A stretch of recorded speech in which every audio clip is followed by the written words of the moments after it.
नमस्कार प्रिय विद्यार्थियों, आज की क्लास में हम BA third semester political science के आज हम सिलेबस को डिस्कस कर रहे हैं। कितना आपका सिलेबस है, कौन कौन से चैप्टर आपको पढ़ना पड़ेगा, मैं आपको बता दूं।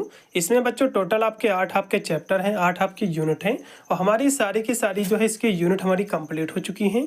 आप जाकर के बिल्कुल फ्री में, कोई भी हमारी क्लासेस पेड नहीं है, सारी की सारी क्लासें हमारी फ्री हैं। आप जाकर के समस्त जो भी अपने सब्जेक्ट ले रखे हो, ऑल सब्जेक्ट की तैयारी आप बिल्कुल फ्री में कर सकते हो। चैप्टर्स क्लासेस देख सकते हो, मॉडल पेपरों को देख सकते हो, प्रीवियस ईयर के क्वेश्चन पेपर उसको भी देख सकते हो, आपके संपूर्ण पाठ्यक्रम से, जो कि मैं वन शॉट की भी क्लास कराता हूं। तो मेरा कहने का मतलब यही है कि आपने कोई बुक नहीं लिया है तो आपको लेने की बिल्कुल भी आवश्यकता नहीं पड़ेगी और ना ही कहीं से आपको बैच लेने की आवश्यकता है, क्योंकि हमारी चैनल पर सारी की सारी क्लासें हमारी फ्री हैं। इसीलिए हम खासकर सारी की सारी क्लासें फ्री रखते हैं ताकि बच्चे आसानी से जो है सारा सिलेबस अपना कवर कर सके। तो आज की क्लास में हम बच्चों पॉलिटिकल साइंस का हम सिलेबस मेंशन कर रहे हैं, कितना आपका सिलेबस है, कौन कौन चैप्टर आपको पढ़ना है। पेपर बच्चों आपका पॉलिटिकल साइंस का है, बीए तृतीय सेमेस्टर है, सेकेंड ईयर तो है लेकिन थर्ड सेमेस्टर है। इसमें आपको पॉलिटिकल जो साइंस है, ये आपका पेपर का जो इसमें नेम रहेगा पॉलिटिकल प्रोसेस इन इंडिया, मतलब जो भारत में जो राजनीतिक जो प्रक्रिया है इसके बारे में आपको इसमें पढ़ना है। यही आपका पेपर का नेम है, पेपर का आपका टाइटल है। यूपी के जितने भी विश्वविद्यालय है सभी का सिलेबस सेम है और यही आपको पढ़ना है। अब इसका जो पहला बच्चों चैप्टर है, इसमें आपको क्या पढ़ना है इसको देख लीजिए जल्दी से। पहला बच्चों आपका जो चैप्टर है इसमें आपको पढ़ना है, इसमें आपको जो है लोकतांत्रिकरण के बारे में आपको पढ़ना है कि लोकतंत्र क्या है, इसकी प्रक्रिया क्या है, पहला आपका चैप्टर रहेगा। और इसी में आपको जो है लोकतंत्र के आयाम क्या हैं, ठीक है, जैसे कि सामाजिक आयाम, आर्थिक आयाम, राजनीतिक आयाम, और स्वतंत्रता के बाद भारतीय राजनीतिक प्रणाली को आकार देने वाले जो कारक हैं ये भी पढ़ेंगे। लोकतंत्र के जो प्रकार हैं, प्रत्यक्ष और अप्रत्यक्ष लोकतंत्र। तो इस क्लास को हम बहुत ही विधिवत मैंने समझा रखा है। वीडियो के डिस्क्रिप्शन में जो है लिंक भी दे दिया है प्लेलिस्ट का, आप जाकर के इसकी सारी की सारी चैप्टर्स क्लास आप देख सकते हैं। अब बच्चों इसका जो दूसरा चैप्टर रहेगा इसमें क्या पढ़ना है, इसमें आपको भारत में संघवाद इसके बारे में आपको पढ़ना है, ठीक है। और जो है गठबंधन क्या है, जैसे कि गठबंधन सरकारें जो होती हैं इनके बारे में आपको पढ़ना है। राजनीतिक जो है दल क्या होते हैं, राजनीतिक पार्टी क्या है, ठीक है, इन सभी चीज के बारे में हम यूनिट जो है दूसरे में हम पढ़ेंगे। तीसरा हमारा जो चैप्टर रहेगा इसमें हमको पढ़ना है लोकतांत्रिक विकेंद्रीकरण का प्रभाव क्या है, जैसे कि इसका प्रभाव शहर पर और स्थानीय जो स्वशासन है इस पर इसका हम प्रभाव देखेंगे, और साथ में स्थानीय स्वशासन क्या है और जो है शहरी स्वशासन क्या है, तो इन सभी चीज़ों के बारे में पढ़ेंगे।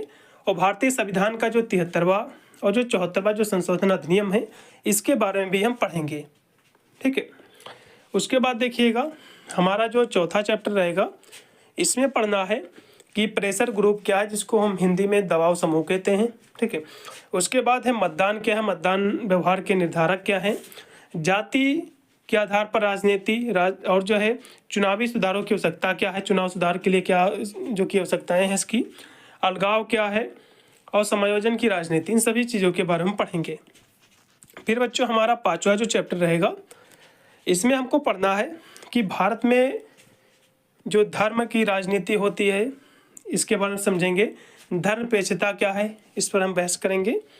फिर छठा हमारा जो चैप्टर रहेगा इसमें हमको पढ़ना है कि महिलाओं, जाति, वर्ग के सम्मान के साथ जो सकारात्मक जो कार्यवाही है, जो नीतियाँ है, मतलब इसमें हमको कौन कौन से क्वेश्चन पढ़ना है, जैसे कि महिलाओं के बारे में थोड़ा पढ़ना है, महिला सशक्तिकरण क्या है, जाति और वर्ग क्या है, इसके बीच में अंतर क्या है, इन सब चीज़ों के बारे में हम समझेंगे, ठीक है।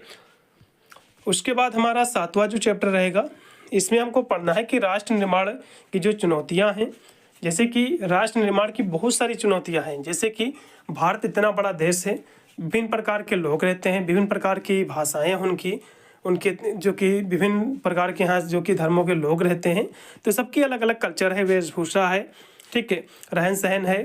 तो इस तरह से हम जो कि राष्ट्र निर्माण की बहुत सारी चुनौतियाँ हैं, ठीक है, इसके बारे में समझेंगे। उसके बाद है क्षेत्रवाद क्या है, जातिवाद क्या है, बहुसंख्यक अल्पसंख्यक किसे कहते हैं, सांप्रदायिकता क्या है, भ्रष्टाचार क्या है, इन सभी क्वेश्चनों को हम इसमें हम पढ़ाए हैं आपको। फिर बच्चों हमारा लास्ट का जो चैप्टर रहेगा इसमें हमको पढ़ना है कि दल बदल की राजनीति क्या है, जैसे कि कोई मान लो नेता है या फिर कोई मान लो पार्टी का नेता किसी दूसरे पार्टी में था और जो है दूसरी पार्टी में चला गया, तो दल बदल की राजनीति हो गई। और जो है राष्ट्रपति शासन के बारे में हम समझेंगे, उसकी शक्तियाँ क्या है, उसका कार्यकाल कितने समय का होता है। तो इन सब चीज़ों के बारे में हम पढ़ेंगे हमारा यूनिट जो कि 8 में। तो इतना बच्चों आपका सिलेबस था। मैंने इसकी सारी क्लासेस अटैच करा दी हैं और साथ में वन शॉट की क्लास भी मैंने कराई है संपूर्ण पाठ्यक्रम से। तो वीडियो के डिस्क्रिप्शन में मैंने लिंक दिया है। हमारी सारी क्लासें बच्चों ऑलरेडी कंप्लीट है, चाहे कोई भी आपका सब्जेक्ट रहा हो, सभी क्लासें हमारी ऑलरेडी कंप्लीट है।